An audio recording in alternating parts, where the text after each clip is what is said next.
తాంబూలానికి తమలపాకునే ఎందుకు వాడతారో తెలుసా?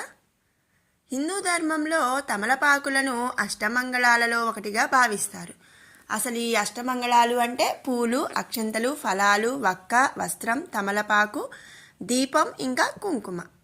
కలశ పూజలో సంప్రోక్షణ చేసేటప్పుడు తమలపాకులనే వాడతారు.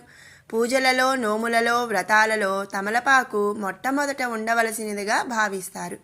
పసుపు గణపతిని, గౌరీదేవిని తమలపాకుపైనే అధిష్ఠించి చేస్తారు. భారతదేశంలో తాంబూల సేవనం చాలా ప్రాచీనమైన అలవాటు. భగవంతుని పూజలోనూ, అతిథి మర్యాదలోనూ, దక్షిణ ఇచ్చేటప్పుడును, భోజనానంతరం తమలపాకులను తప్పనిసరిగా ఉపయోగిస్తారు. దంపతులు తాంబూల సేవనం చేయటం వల్ల వారి అనురాగం రెట్టింపు అవుతుందని పెద్దలు చెబుతారు. ఈ తమలపాకు పూజలలో ఎందుకు ముఖ్యమైనది అంటే, క్షీరసాగర మథనం సమయంలో వెలువడిన అనేక అపురూపమైన వస్తువులలో తమలపాకు ఒకటని స్కాంద పురాణంలో చెప్పారు.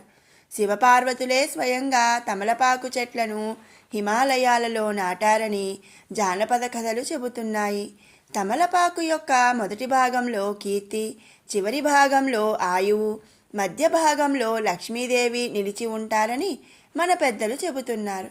ఇక తమలపాకులో ఏ దేవతలు ఎక్కడెక్కడ ఉంటారో తెలుసుకుందాం. తమలపాకు పైభాగంలో ఇంద్రుడు, శుక్రుడు ఉంటారు. సరస్వతీదేవి తమలపాకు మధ్య భాగంలో ఉంటుంది. ఇక తమలపాకు చివరిలో మహాలక్ష్మీదేవి ఉంటుంది. జ్యేష్ఠాదేవి తమలపాకు కాడకి, కొమ్మకి మధ్యన ఉంటుంది. విష్ణుమూర్తి తమలపాకు అంతటా ఉంటాడని ప్రతీతి. ఇక శివుడు తమలపాకు పైభాగంలో ఉంటారు.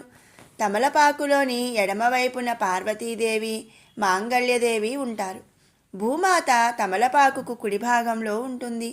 సుబ్రహ్మణ్య స్వామి తమలపాకు అంతటా వ్యాపించి ఉంటాడు. ఇవన్నీ కూడా శాస్త్రంలో ఉన్న విషయాలే.